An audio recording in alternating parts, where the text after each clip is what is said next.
This is like coming home.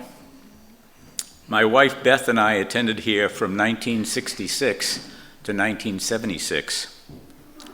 The 4 founding couples of KCEF were spiritually nurtured here at Union Congregation Church.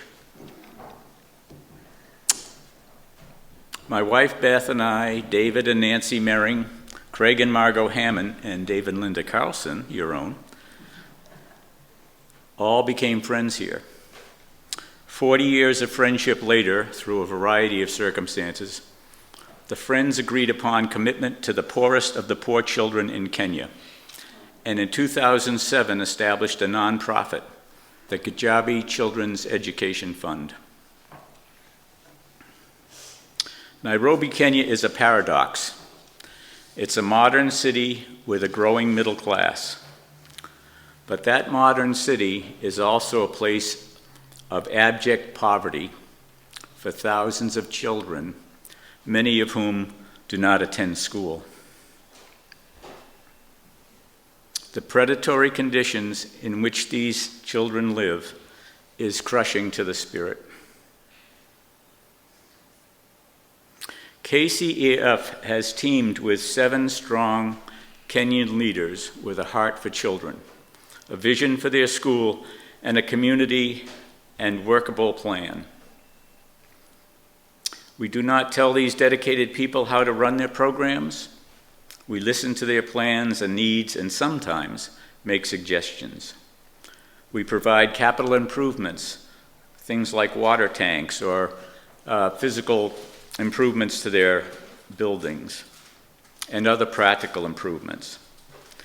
And we ask them if they would like to be connected with groups we might think improve the experience and opportunities of their students.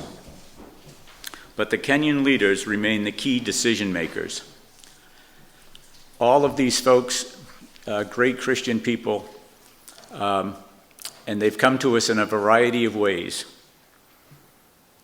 But they all have that quality of strong leadership and a complete devotion to children who live in the worst of circumstances.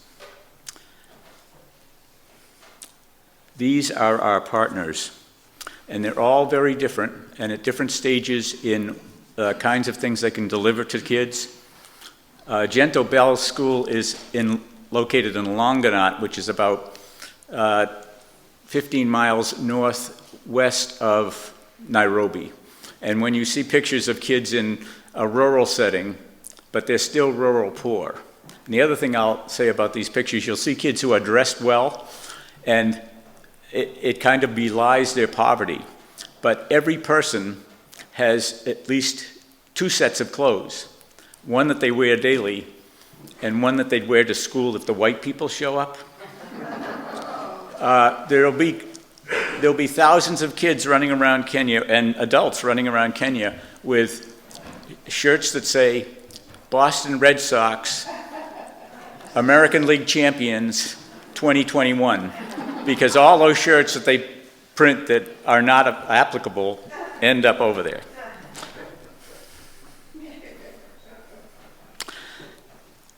Longonot, Gentle Bells, was where my wife, Beth, Nancy Mering, and Margot Hammond visited in 2006. They were visiting the hospital at Kijabe, which is in the Rift Valley. And they met this teacher, Esther, who you saw in the first picture there. And she had been a public school teacher, but the conditions in the public schools are terrible. I could enumerate them, but we'll just leave it at terrible. And so she had this design of starting her own school. And that was our first project.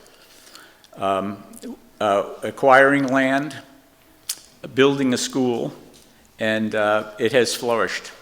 And today it's graduating. It has graduated many kids already, but it's graduating students and teachers from pre-K actually, through 8th grade.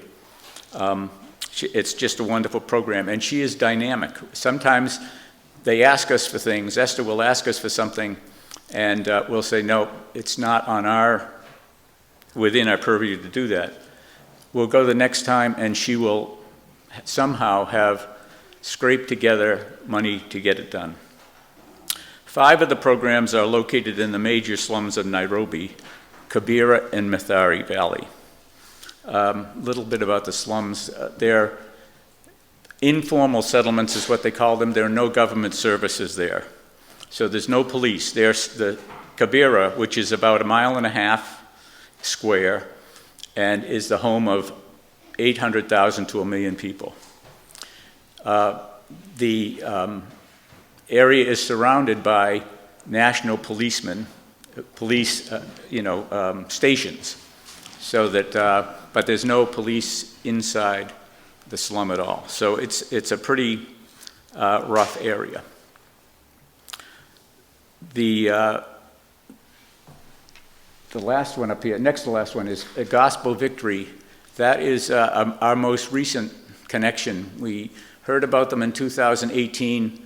We visited them in 2019, and of course things have kind of shifted for over the last 2 years. But we are giving them an introduction to our services, just at the beginning here with our relationship, because that's the way we've worked. We've given a little, see how it's been managed, and then go from there. And then finally, Panuel Transforming is a different kind of program. It's 4 churches in the slum of Thika, which is about 15 miles northeast of Nairobi. And it's 4 pastors who came together to decide what could they do to solve the problems for the kids in the slums. And so they identified certain goals that they had, certain problems that they had, and ways to approach them. So, and that's been a blessing, but it's also been a different road that we've taken there than we have with other schools. Why Kenya? Why these schools? The short answer is that God opened doors and we kept walking through them. There are many ways in which we've seen God's hand. I'll give you a specific one a little later on that involves Dave Carlson, but we have seen him working. There's no doubt in our mind that this has been guided, not by any force of our will, but certainly God's will. A team from KCEF visits once a year to gauge the progress, assess their needs, and witness the wonderful work they are doing. The schools and programs are very different with a wide variety of needs, so we offer assistance in a variety of ways consistent with our mission.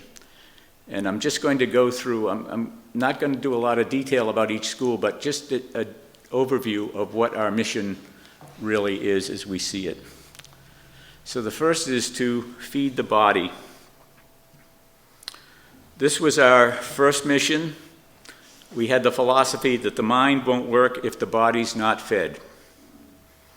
So KCEF currently is helping to feed over 1,800 children. For some, these are perhaps their only meals of the day. In Thika, we feed an additional 400 kids on Saturday when meals they would get during the week at school are not available. During the last year when COVID shut down the schools, KCEF continued to help these programs to help the communities. Students would come to the school and receive enough to help sustain a family for a few days. In Thika, we expanded our Saturday feeding program to Wednesday as well. COVID obviously, as was here, it also shut down things there. There was a complete halt to things coming into Nairobi. So food became very precious, and we had to be, our schools, I should say, these leaders had to be aware that literally they could start a food riot if it was known that food was available at the school. So they had to manage this in very subtle ways, and they did that over the entire year. And most of our effort, because the schools were shut, other efforts slowed during the past year. But so we put most of our resources into this feeding of the families to keep them going. Schools are open now, and so things are starting to open up. The other thing is, obviously, the next step is to feed the mind. KCEF provides school supplies, textbooks, laptop computers. We purchased textbooks to help meet the challenge of a changing national curriculum. The curriculum has been a British system. with high-stakes tests, a lot of tests all the time, both of the school performances and the student performances. But they're changing gradually to a more American system, the idea of various kinds of learning styles and so forth. So we've tried to adjust to those, adjust with them by providing textbooks. We also have not forgotten the need to encourage the teachers. They are teaching in the most difficult circumstances, working in very basic conditions, with uncertain pay, but they have a love and dedication for the children which is remarkable. They soldier on. KCF has provided training for them in the use of computers. We have also provided scholarship opportunities for them. And just a word about these two. Each school, we say we'll provide help for the teachers, and we ask them how would they like to do that. Some schools have asked for outright scholarships, and we have said, here's a scholarship, but we need a commitment from the teacher who's going to raise their level of competence or certification by the schooling that they'd have. So we would say to them, well, okay, we'll do that, but we need a 2-year commitment for you to stay at the school, because obviously these teachers, once they get better certification, have an opportunity for better jobs, or better paying jobs, I would say. That doesn't always work, but at least, some of them don't fulfill on that commitment, but generally they do. Another school, however, Mawewa, said, no, we don't want scholarships. What we want is to set up a revolving loan account. So these two women, Philomena on the left, went through and got her certificate with money that was available to her through this loan program. She's paying it back and now paying for the education of her colleague, Margaret. And we thought that was, again, a creative way to get an investment not only in the teacher's education, but also the teacher's commitment to colleagues and to the school. So, as I say, each school handles what we're providing for them in different ways. In some schools, we would, because teacher retention is important, we have also subsidized teacher salaries, which are pretty uneven. Again, where the schools are, the circumstances of them, that's all very different. In all of our schools, through working with Bare Essentials, and they are incredibly dedicated teachers, the results are outstanding. All of our schools in Nairobi have test results in the top 1/3 of the over 1,000 schools in the city. We feed the spirit. As I said at the outset, the predatory environment in which these kids live is crushing to the spirit. Keeping them in school away from influences of drugs and gangs and those who would lure them into early pregnancy or illegal activity is vital. Activities that give the children time away from the streets, give them objectives to strive for, or skills and talents they can develop, is crucial to building up their sense of self. In addition to Bible classes in the school schedule, we support other spirit-building activities: scouts, Bible club, choirs, running club, soccer teams, computer club are all activities giving kids purpose and direction. Tanari is an important part of this effort. This is where Dave and God come into the picture. Dave knew of a person at Levita at Gordon who had worked for a group in Africa, Tanari, who ran a program I'll describe in a second. But obviously, if it had something to do with Levita, you get the kind of picture it is. They worked with adolescents in middle-class churches, and there is a burgeoning middle class in Kenya. But we went to them and we said, we have a clientele for you that needs what you're doing and I'll explain in a little second what they're doing, but who needs what they're doing, what you're doing, more than these middle-class kids, because these kids need the kind of self-improvement and self-esteem that you're offering to defend their very lives in a predatory circumstance. And so we talked with them, we worked out an arrangement with them, we offered it to our schools, and again, some schools at the beginning were reluctant to get involved, but others, it involved travel because it's a camping program and so forth. So the point was that when, after a few years, they came to us and said, thank you, we had started on a mission, but we really didn't have the right audience for the mission. I mean, it works for those middle-class kids, but they understand that it's absolutely crucial to give what they're offering to these kids who are living in the slums. Now I'll explain what this program is. Tanari is a project adventure type of program. It is a Christian program that works with students, teachers, and parents to develop trust, self-esteem, and healthy sexuality. A camping experience away from the slums encourages positive teamwork and self-reliance and determination. It helps set life goals and objectives, and it does so in the context of being loved and valued by God. Importantly, importantly, in a country where AIDS is prevalent, it provides valuable sex education. These girls, if you can see them, are all holding an apple, and they're at camp. It's a day of fasting, though, but they're carrying around this apple. It's a lesson in virginity. You have this apple, people are going to say, "My, aren't you hungry? When do you take the first bite?" Can you be conscious enough to discipline yourself to say, "My appetites aren't going to control me"? So again, in a unique way, they're getting at lessons that these kids need. To hear, particularly young women, and our schools, by the way, are very much intentionally 50-50 or better, but to hear these young women speak about how they understand their bodies and their dignity in a whole different way after they've been to this Tanari program, it's very encouraging. The program is known as ROPES, Rites of Passage Education. The program takes the kids out of the slums into the natural beauty of Kenya, which many of them never see.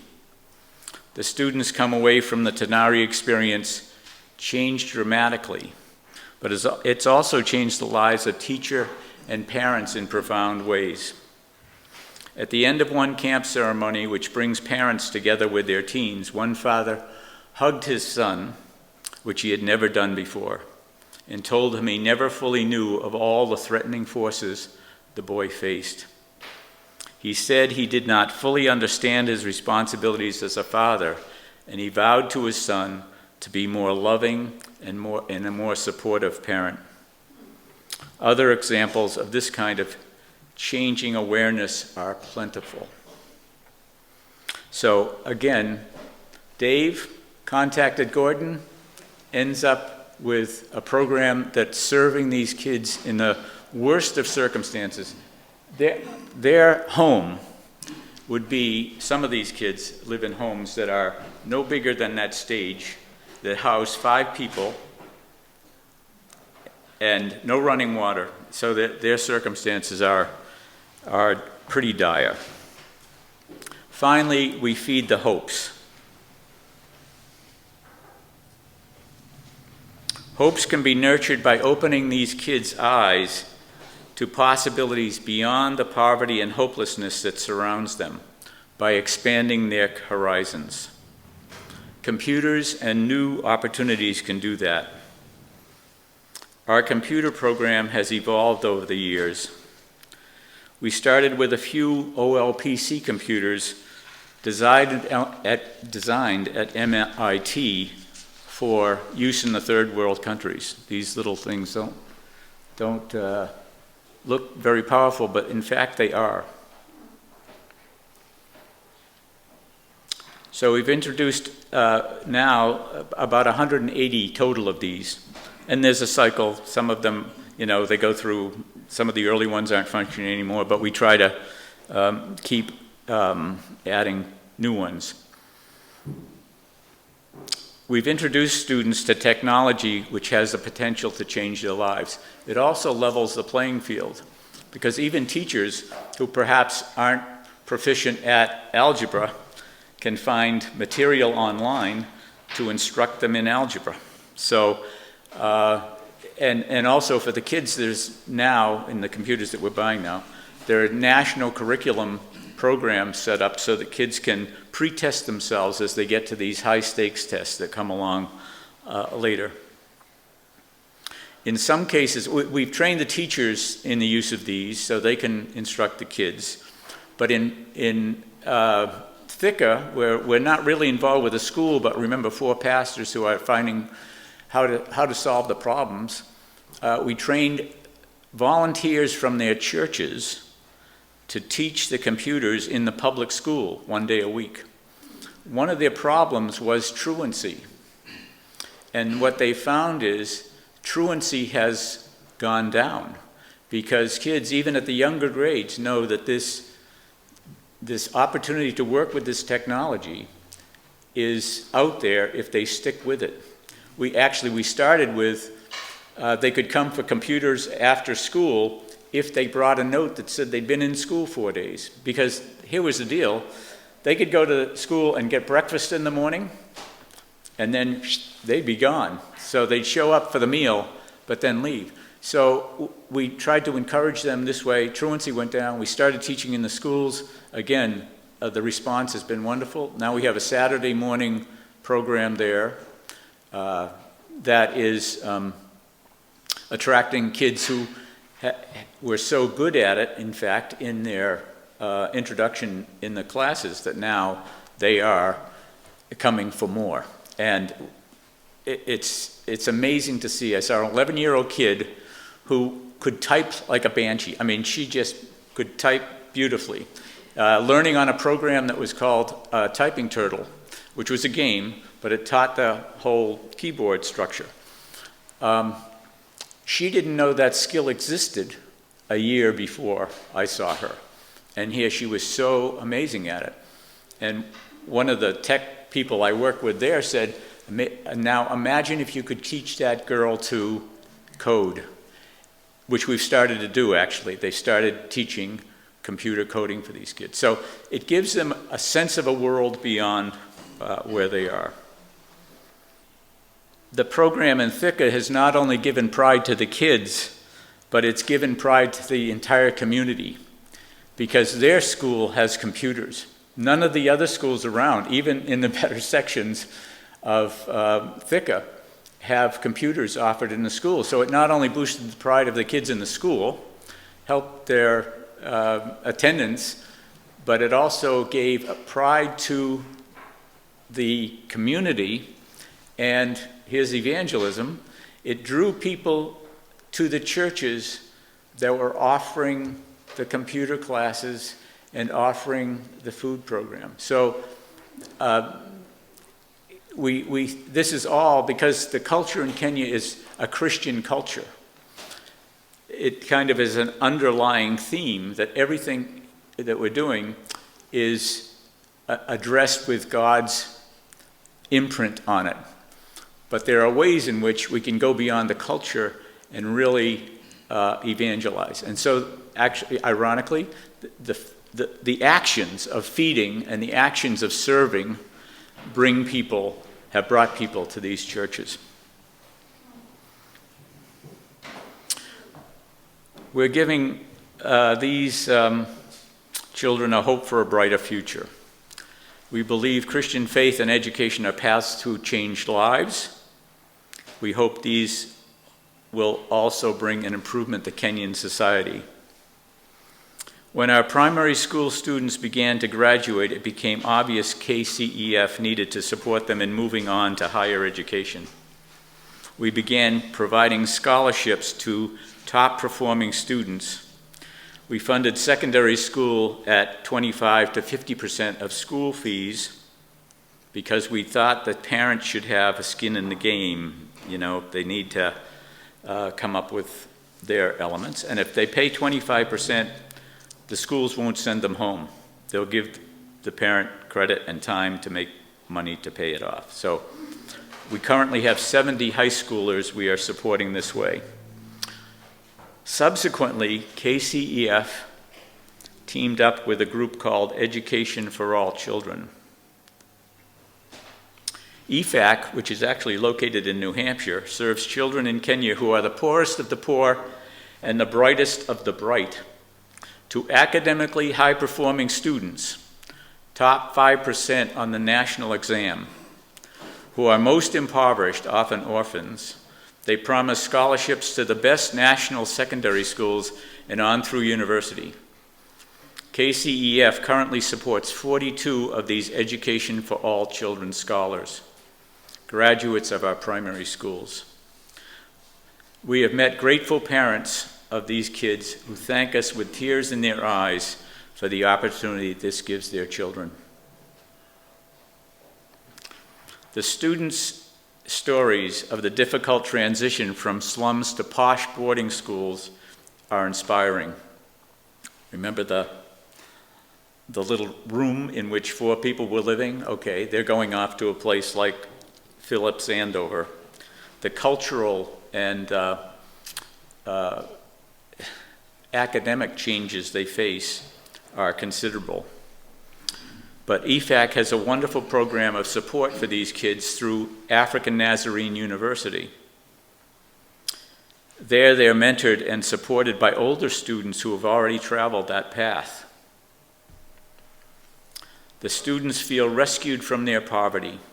Because of this, they are committed to giving back, and that's part of EFAC's programs, to go back and to their communities and repay some of what they've been given.